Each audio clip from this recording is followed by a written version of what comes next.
সহজ লেসন তোমাদের সকলকে স্বাগত। আজকের এই ভিডিওতে আমরা সপ্তম শ্রেণীর প্রথম পর্যায়ক্রমিক মূল্যায়ন বাংলা বিষয়ের দুটি নমুনা প্রশ্নপত্রের সেট সম্পূর্ণ উত্তর সহ আলোচনা করব। তো চলো আজকের এই ভিডিওতে আমরা দেখে নিই ক্লাস 7 এর ফার্স্ট ইউনিট টেস্টের বেঙ্গলি সাবজেক্টের এই প্রশ্নপত্রগুলির সম্পূর্ণ উত্তর। তো প্রথম ইউনিট টেস্টের পরীক্ষায় তোমাদের পূর্ণমান দেওয়া থাকে 15 নম্বর এবং সেখানে 30 মিনিট কিন্তু সময় দেওয়া থাকবে। ওকে, এবং প্রথম ইউনিট টেস্টের পরীক্ষা তোমাদের সাধারণত এপ্রিল মাসের প্রথম দিকে কিন্তু নেওয়া হবে। ওকে, তো চলো এই সমস্ত প্রশ্ন আর উত্তরগুলো এখন আমরা এই ভিডিও থেকে দেখে নিই। তার আগে যদি তোমরা এই চ্যানেল নতুন হয়ে থাকো চ্যানেলটিকে সাবস্ক্রাইব করে রাখবে, সাথে বেল আইকনে প্রেস করে অল অপশনটিকে সিলেক্ট করে নেবে পরবর্তী ভিডিওগুলো পাওয়ার জন্য। আর ভিডিওটিতে অবশ্যই একটি লাইক করবে এবং ভিডিওটি বন্ধু বান্ধবের সঙ্গে শেয়ার করবে। আর যদি তোমরা এই সমস্ত ভিডিও অর্থাৎ প্রশ্ন উত্তরগুলো পিডিএফ ফাইল পেতে চাও তাহলে সহজ লেসন অ্যাপটিকে ফোনে ইনস্টল করবে। সেখানে ভিডিওর পাশে কিন্তু পিডিএফগুলো দেওয়া থাকবে, চাইলে সেখান থেকে তোমরা প্রশ্ন উত্তরগুলো পড়তে পারবে অথবা পিডিএফগুলো নিজেদের ফোনে ডাউনলোড কিন্তু করে নিতে পারবে এবং সেখান থেকে তোমরা এই ভিডিওগুলো কিন্তু দেখে নিতে পারবে।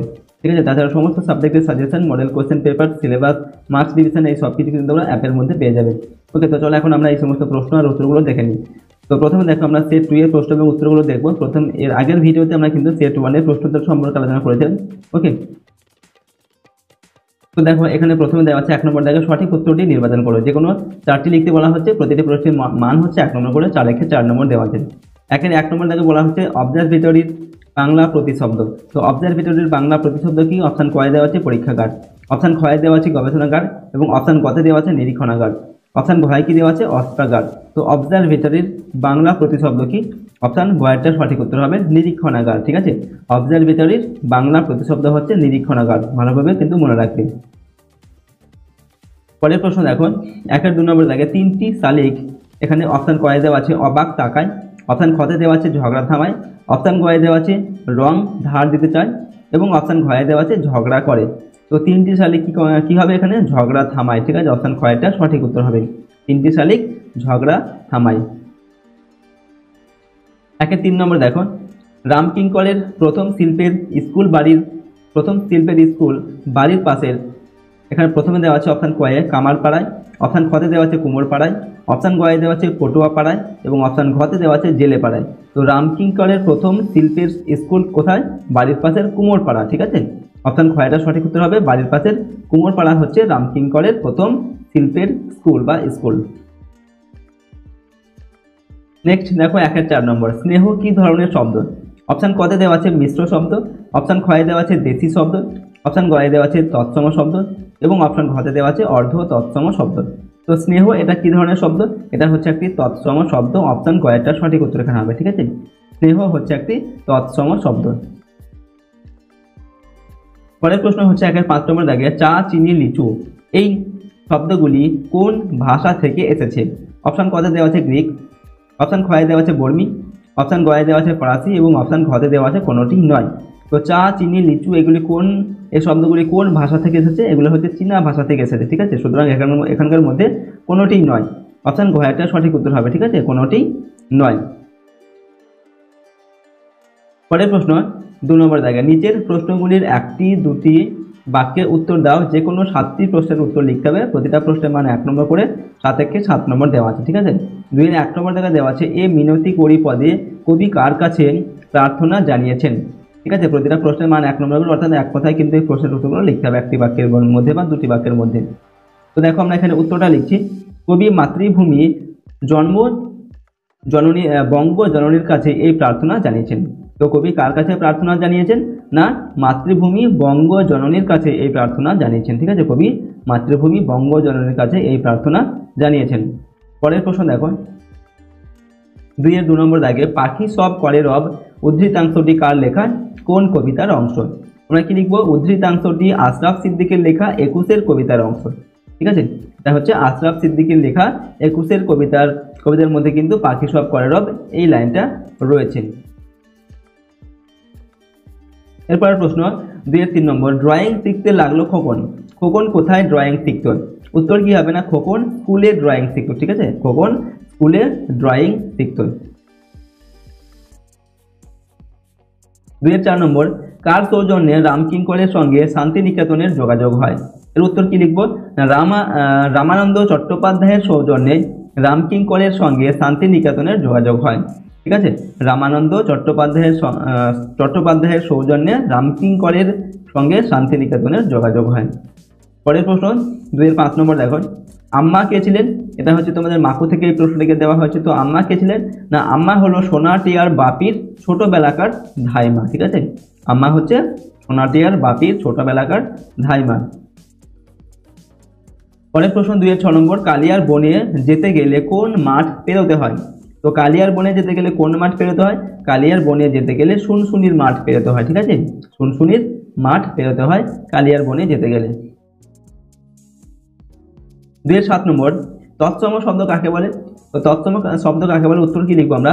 যেসব শব্দ সংস্কৃত ভাষা থেকে কোনো রূপ পরিবর্তন ছাড়াই বাংলা ভাষায় গৃহীত হয়েছে সেগুলিকে তৎসম শব্দ বলে, যেমন প্রণাম, পর্বত, নদী ইত্যাদি। ঠিক আছে, অর্থাৎ সংস্কৃত শব্দ থেকে যে সমস্ত শব্দ বাংলা ভাষায় এসেছে কোনো রকম পরিবর্তন ছাড়াই, ঠিক আছে, সেগুলো হচ্ছে তৎসম শব্দ, যেমন প্রণাম, পর্বত, নদী এইগুলো। পরের প্রশ্ন 2-8 নম্বর দাগে, দুটি তুর্কি শব্দের উদাহরণ দাও। এখানে আমরা লিখবো কাঁচি, কুলি। ঠিক আছে, এগুলো হচ্ছে তুর্কি শব্দ। তো আমরা এই দুটি লিখলাম। নেক্সট 2-9 নম্বর দাগে, মিশ্র শব্দ কাকে বলে? আমরা এখানে উত্তর লিখছি তৎসম, তদ্ভব, দেশি ও বিদেশি শব্দের মধ্যে দুই শ্রেণীর শব্দের মিশ্রণে যে শব্দ গঠিত হয় তাকে মিশ্র শব্দ বলে। ঠিক আছে, অর্থাৎ এই যে তৎসম, তদ্ভব, দেশি ও বিদেশি এগুলোর মধ্যে দুটি শব্দ মিশিয়ে যখন একটি শব্দ তৈরি হয় তখন সেটাই হচ্ছে মিশ্র শব্দ বা সংকর শব্দ। ঠিক আছে, মিশ্র শব্দ বা সংকর শব্দ বললে সেটা কিন্তু একই উত্তর হবে। ঠিক আছে, মিশ্র শব্দ অথবা সংকর শব্দ। এরপর দেখো 3 নম্বর দাগে, নিচের প্রশ্নগুলির 3-4টি বাক্য উত্তর দাও, যে কোনো দুটি লিখতে হবে। প্রশ্নের মান 2 নম্বর করে, 2 দুগুণে 4 নম্বর দেওয়া আছে। 3-1 নম্বর দাগে দেওয়া আছে ছন্দ শোনা যায় না গো, কখন কবির ভাবনায় ছন্দ শোনা যায় না। এখানে আমরা উত্তর লিখবো দ্বন্দ্বকে ভুলে সকল ছন্দের প্রতি মন না দিলে কবির ভাবনায় ছন্দ শোনা যায় না বলে কবি মনে করেন। ঠিক আছে, অর্থাৎ দ্বন্দ্বকে ভুলে যদি ছন্দের প্রতি আমরা মন না দিই তাহলে কি হবে? ছন্দ শোনা যাবে না। এটাই হচ্ছে কবির ভাবনায়। ঠিক আছে, এটাই হচ্ছে কবির ভাবনা আর কি। নেক্সট প্রশ্ন দেখো 3-2 নম্বর দাগে, লোকটা অসহায়ভাবে মাথা নেড়ে বলল, এখানে কার কথা বলা হয়েছে, সে কি বললো? তো উত্তর কি লিখবো আমরা? এখানে একজন পুলিশম্যানের কথা বলা হয়েছে। ঠিক আছে, আর তার আরেক পরিচয় হলো গণেশ যখন কলকাতার সায়েন্স কলেজের শিক্ষক ছিলেন তখন সে তার ছাত্র ছিল। ঠিক আছে, অর্থাৎ এই যে পুলিশম্যান, এই পুলিশম্যানটার কে না, গণেশ যখন কলকাতার সায়েন্স কলেজের শিক্ষক ছিলেন তখন এই পুলিশটা এই গণেশের ছাত্র ছিল। ঠিক আছে, তো এর কথাই বলা হচ্ছে এখানে। এবার কি বলা হচ্ছে না, সে কি বললো, এই পুলিশম্যানটা কি বললো? আমরা লিখবো সে বলেছিল যে সে কিছুই বুঝতে পারছে না, গণেশের লেখা কবিতার মতো কিছুই সে আর কোনোদিন পড়েওনি। ঠিক আছে, এটাই বলেছিল। ঠিক আছে, অর্থাৎ গণেশ যে কবিতাগুলো লিখেছিল, ঠিক আছে, সেই কবিতাগুলো পড়ে কিন্তু এই পুলিশম্যানটা কিছুই বুঝতে পারেনি। পরের প্রশ্ন দেখো 3-3 নম্বর দেখবে, মাছরাঙা পাখি কেমন দেখতে, সে মৎস্য ভুলে যায় কেন? উত্তর কি লিখবো? মাছরাঙা পাখি দেখতে খুবই সুন্দর, দেহের রং প্রধানত নীল হলেও তার সঙ্গে অন্য রঙের বাহারও রয়েছে, ঠোঁট বেশ লম্বা। ঠিক আছে, এটাই হচ্ছে মাছরাঙা পাখির বর্ণনা। অর্থাৎ মাছরাঙা পাখি কীরকম দেখতে? খুব সুন্দর দেখতে, দেহের রং হচ্ছে প্রধানত নীল হলেও তার সঙ্গে অন্য রঙের বাহারও থাকে এবং ঠোঁটটা হচ্ছে বেশ লম্বা। আর সে মৎস্য ভুলে যায় কেন? অর্থাৎ সে মাছ ধরা ভুলে যায় কেন? উত্তর লিখবো কবি শিল্পীর আঁকা দেখে সে মাছ ধরা ভুলে যায়। ঠিক আছে, তো দেখো এরপর আমরা সেট 3 এর প্রশ্ন এবং তার উত্তরগুলো দেখে নেব। এখানে প্রথমে দেওয়া আছে 1 নম্বর দাগে, নিচের বহু বিকল্পনীয় প্রশ্নগুলির উত্তর বেছে নিয়ে লেখো। এখানেও প্রথমে 4টি প্রশ্ন দেওয়া আছে, প্রতিটা প্রশ্নের মান 1 নম্বর করে, তার এক্ষেত্রে 4 নম্বর দেওয়া আছে। 1 নম্বর দাগে বলা হচ্ছে পাগলা গণেশ মৃত্যুঞ্জয় টনিক খেয়েছিল। অপশান কতে দেওয়া আছে 100 বছর বয়সে, অপশান খয়ে দেওয়া আছে 150 বছর বয়সে, অপশান গয়ে দেওয়া আছে 50 বছর বয়সে এবং অপশান ঘতে দেওয়া আছে 200 বছর বয়সে। তো পাগলা গণেশ মৃত্যুঞ্জয় টনিক খেয়েছিল কত বছর বয়সে? অপশন গয়েরটা সঠিক উত্তর হবে 50 বছর বয়সে। ঠিক আছে, পাগলা গণেশ 50 বছর বয়সে মৃত্যুঞ্জয় টনিক খেয়েছিল। পরের প্রশ্ন 1-2 নম্বর দাগে, জলের ছন্দে তাল মিলিয়ে চলেন। অপশান কতে দেওয়া আছে রেলগাড়ি, অপশান খয়ে দেওয়া আছে নৌকো জাহাজ, অপশান গয়ে দেওয়া আছে ঘড়ির কাঁটা এবং অপশান ঘতে দেওয়া আছে মোটর গাড়ি। তো জলের ছন্দে তাল মিলিয়ে চলে সঠিক উত্তর কি হবে? অপশান খয়েরটা নৌকো আর নৌকা জাহাজ। ঠিক আছে, জলের ছন্দে তাল মিলিয়ে চলে কি? নৌকা জাহাজ। অপশান খয়েরটা সঠিক উত্তর হবে এখানে। 1-3 নম্বর দাগে, চন্দ্র শব্দটি কি জাতীয় শব্দ? অপশান কয়ে দেওয়া আছে খাঁটি দেশি শব্দ, অপশান খতে দেওয়া আছে তদ্ভব শব্দ, অপশান কয়ে দেওয়া আছে মিশ্র শব্দ এবং অপশান ঘতে দেওয়া আছে তৎসম শব্দ। তো চন্দ্র এই শব্দটি কি জাতীয় শব্দ?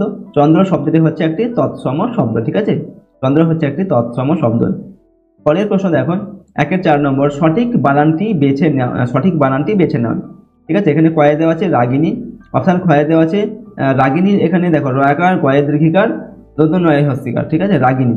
এরপর দেওয়া আছে রয়াকার গয়ের হস্তিকার নয় হস্তিকার রাগিনী। তারপর গয়ের জায়গায় দেওয়া আছে, অপশান গয়ে দেওয়া আছে রয়াকার গয়ের হস্তিকার নয় দীর্ঘি, অপশান ঘয়ে দেওয়া আছে রয়াকার গয়ের দীর্ঘিকার নয় দীর্ঘিকার। তো এখানে রাগিনী বানান কোনটা সঠিক হবে সেটা কিন্তু আমাদের লিখতে হবে, ঠিক আছে। সঠিক উত্তর অপশান গয়েরটা হবে রয়াকার গয়ের হস্তিকার নয় দীর্ঘিকার, ঠিক আছে, অপশান গয়েরটা হবে সঠিক উত্তর রাগিনী।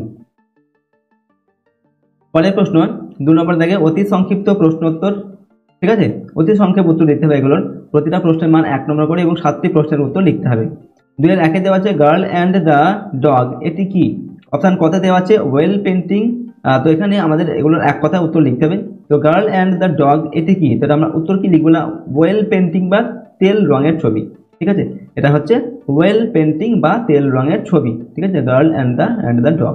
পরের প্রশ্ন দেখুন 2-এর 2 নম্বর, এখানে বলা হচ্ছে পাখি সব করে রব রাতি পোহাইলো, পংক্তিটি কার লেখা? এটা কার লেখা সেটা আমাদের লিখতে হবে। সেটা হচ্ছে অর্থাৎ পংক্তিটি মদন মোহন তর্কালঙ্কারের লেখা। ওকে, এটা হচ্ছে তোমাদের আশরাফ সিদ্দিকীর যে 21-এর কবিতা রয়েছে সেই কবিতার মধ্যে কিন্তু এই লাইনটা রয়েছে, কিন্তু এই লাইনটার লেখক হচ্ছেন কে? মদন মোহন তর্কালঙ্কার। ওকে, পরের প্রশ্ন 2-এর 3 নম্বর, মাকুকে কে কিভাবে তৈরি করেছে? উত্তর হবে 17 বছর ধরে ঘড়িওয়ালা মাকুকে ঘড়ির কল দিয়ে তৈরি করেছেন। পরের প্রশ্ন দেখো 2-এর 4 নম্বর, সোনাটিয়াদের বাড়ি থেকে কালিয়ার বনে যাওয়ার পথে কি কি আছে? উত্তর কি হবে না গলির পর বড় রাস্তা, তারপর গির্জা, তারপর গোরস্থান, গোরস্থানের পর শুনশুনির মাঠ পেরিয়ে কালিয়ার বন, ঠিক আছে। তো সোনাটিয়াদের বাড়ি থেকে কালিয়ার বনে যাওয়ার পথে এই সমস্ত জিনিসগুলো কিন্তু আছে। অথবা যদি বলে যে কালিয়ার বনে কিভাবে যাওয়া যায় সেক্ষেত্রেও কিন্তু তোমরা এই উত্তরটা লিখবে। ওকে, এরপর দেখো 2-এর 5 নম্বর দাগে অর্ধ তৎসম শব্দ কাকে বলে? আমরা উত্তর লিখবো বাংলা ভাষায় এলেও উচ্চারণ বিকৃতির জন্য যেসব তৎসম শব্দের রূপ বদলেছে তাদের অর্ধ তৎসম বা ভগ্ন তৎসম শব্দ বলে, ঠিক আছে। অর্থাৎ বাংলা ভাষায় এলেও উচ্চারণ বিকৃতির জন্য যেসব তৎসম শব্দের রূপ বদলেছে অর্থাৎ পরিবর্তন হয়েছে সেগুলো হচ্ছে তাদেরই বলা হয় কি অর্ধ তৎসম শব্দ বা ভগ্ন তৎসম শব্দ, ঠিক আছে। আর তৎসম শব্দ কি না যে সমস্ত শব্দ সংস্কৃত ভাষা থেকে অবিকৃতভাবে অর্থাৎ কোনো রকম পরিবর্তন ছাড়াই বাংলা ভাষায় এসেছে সেগুলো হচ্ছে তৎসম শব্দ।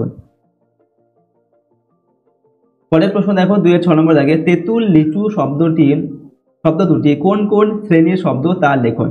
তো তেঁতুল হচ্ছে একটি দেশি শব্দ আর লিচু হচ্ছে চীনা শব্দ, ঠিক আছে।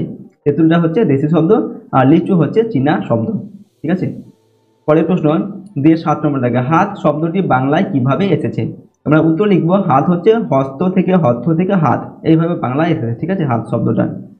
নেক্সট প্রশ্ন 3 নম্বর দাগে 2টি বা 3টি বাক্যে প্রশ্নগুলির উত্তর দাও। প্রতিটা প্রশ্নের মান 2 নম্বর করে 2 2 4 নম্বর দেওয়া আছে।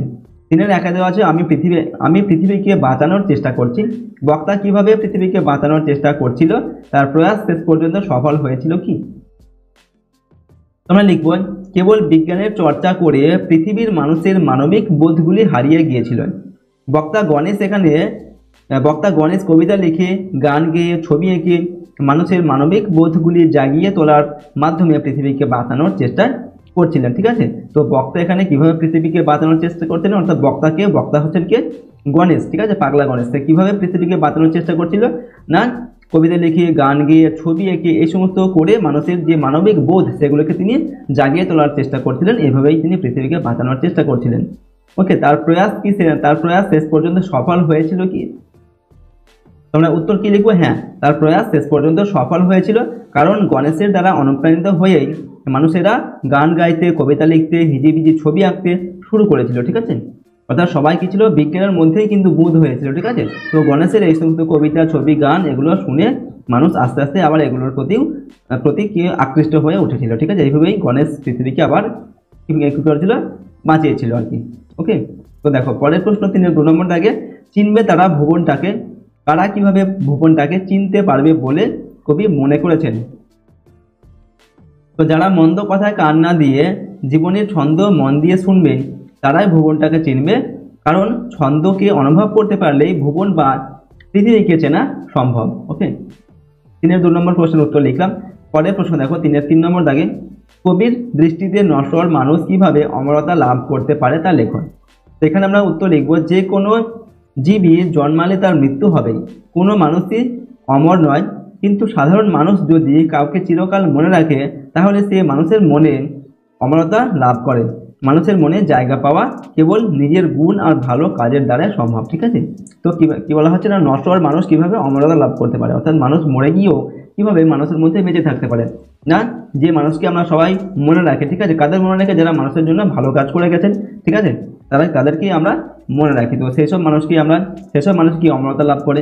যাদেরকে মানুষ মনে রাখে। ঠিক আছে, তো এই ছিল তোমাদের ক্লাস 7-এর দেখো ফার্স্ট ইউনিট টেস্ট পরীক্ষা। এখানে আমরা দুটি প্রশ্নপত্রের সম্পূর্ণ উত্তর কিন্তু আলোচনা করলাম।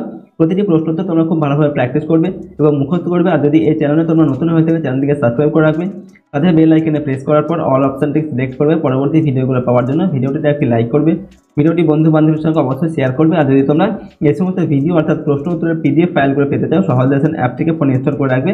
সেখানে ভিডিওর পাশে পিডিএফগুলো কিন্তু দেওয়া থাকবে, চাইলে তোমরা সেখান থেকে ভিডিওগুলো দেখে নিতে পারবে এবং পিডিএফগুলো সেখান থেকে ডাউনলোড করে নিতে পারবে, অথবা অ্যাপ থেকে কিন্তু তোমরা পড়তে পারবে পিডিএফগুলো অর্থাৎ প্রশ্ন উত্তরগুলো। ঠিক আছে, তার সঙ্গে তোমরা সমস্ত সাবজেক্টের suggestion, okay, model question paper, syllabus, marks division, এই সব কিছু তোমরা অ্যাপের মধ্যে পেয়ে যাবে। ওকে, তো চলো আজকের এই ভিডিওটিকে আমরা এখানে শেষ করছি। সম্পূর্ণ ভিডিওটি দেখার জন্য অসংখ্য ধন্যবাদ।